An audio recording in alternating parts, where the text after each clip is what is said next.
খেলার মাঠে উত্তপ্ত বাক্য বিনিময় সচরাচরই দেখা যায়, সে হোক পাড়ার ক্রিকেট অথবা আন্তর্জাতিক ক্রিকেট।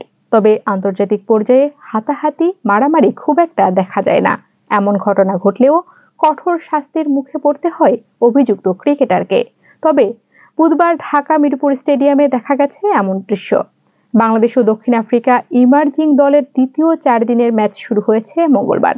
দ্বিতীয় দিনে ম্যাচ চলাকালীন দুই দলের ক্রিকেটারদের মধ্যে হঠাৎ হাতাহাতি হয়।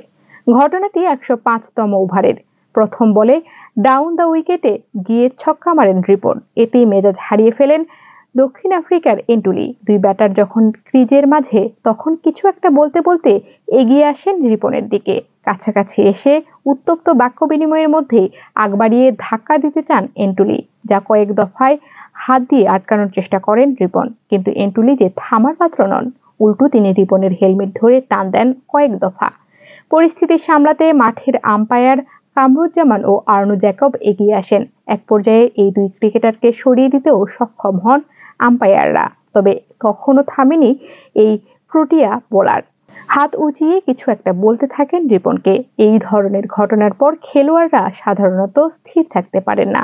তবে রিপন এক্ষেত্রে ঠান্ডা মাথায় এন্টুলির পরের বল দারুণভাবে ব্লক করেন।